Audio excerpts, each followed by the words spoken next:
Microsoft scrambles to push users to the Edge browser, employees lose faith in Zuckerberg, and regular internet use may be linked to lower dementia risk.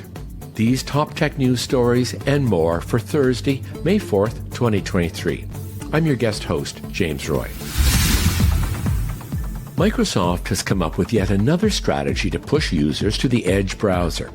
Links in the Outlook for Windows app and Teams will open by default in the Edge browser, regardless of the default browser chosen in Windows settings.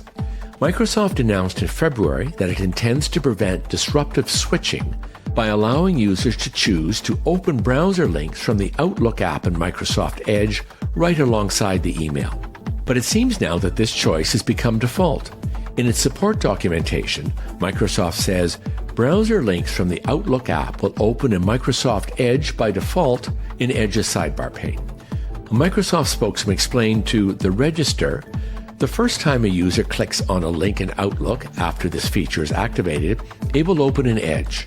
Upon launch, they will be prompted to elect between continuing to use Edge or opening future launches inside their default browser. So, not exactly default, but users get to make a choice they have already made again.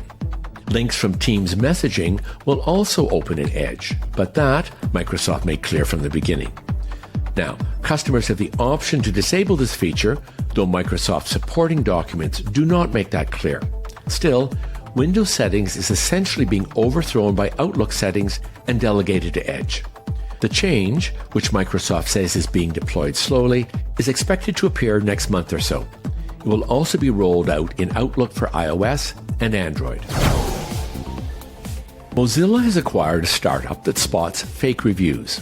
FakeSpot's website and browser plugin help users identify bogus product reviews on sites such as Amazon, Walmart, and eBay using an A to F scale.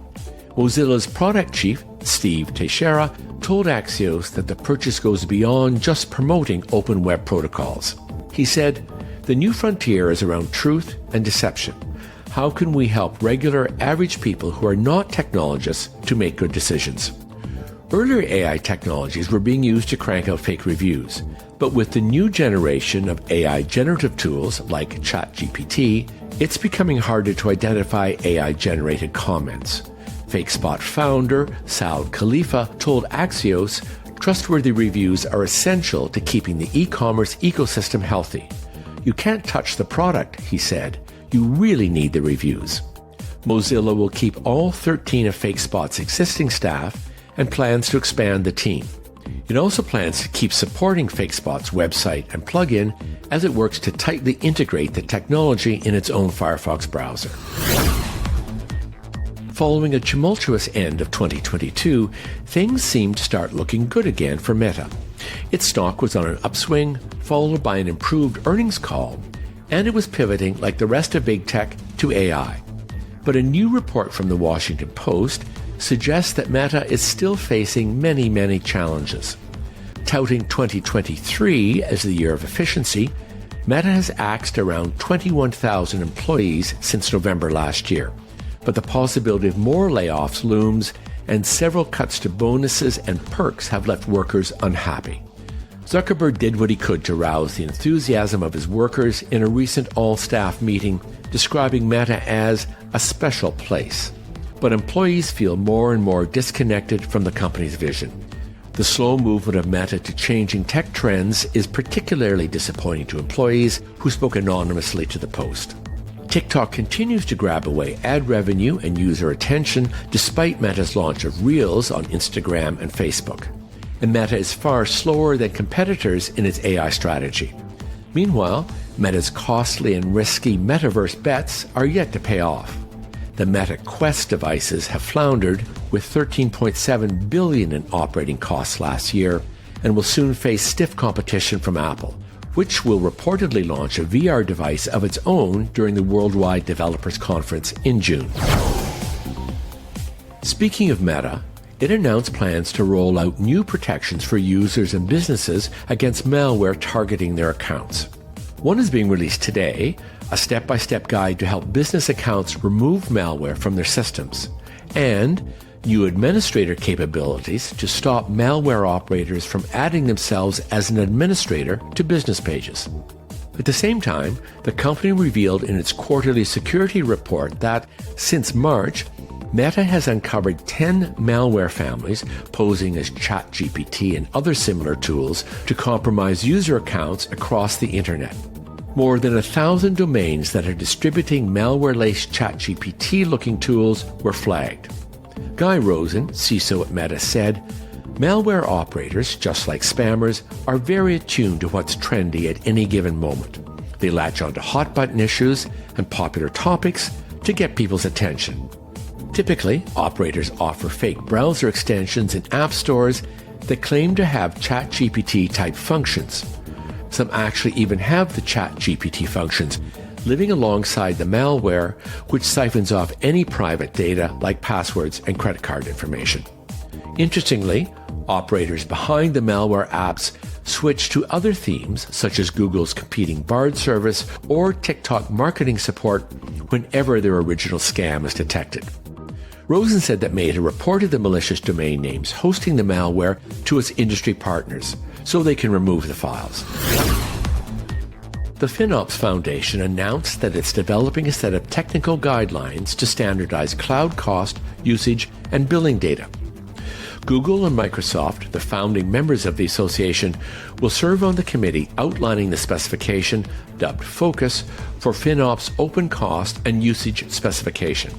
The new specifications aim to make cloud migrations easier by reducing billing complexity, as well as the overhead tied to vendor chargebacks and inefficient allocations.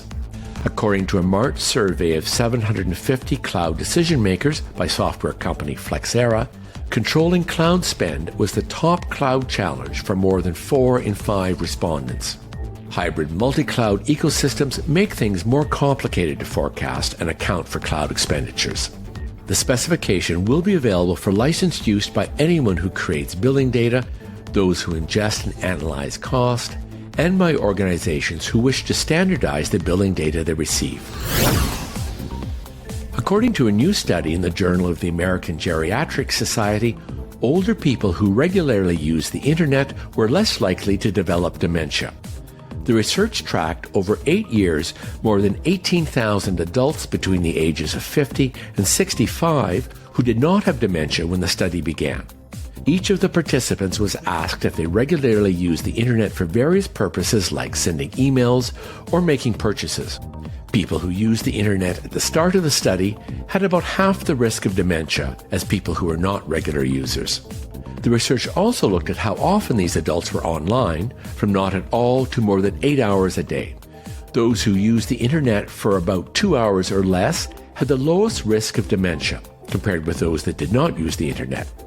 Curiously, those who used it for more than 6 hours a day had a higher risk of dementia, but that finding was not statistically significant.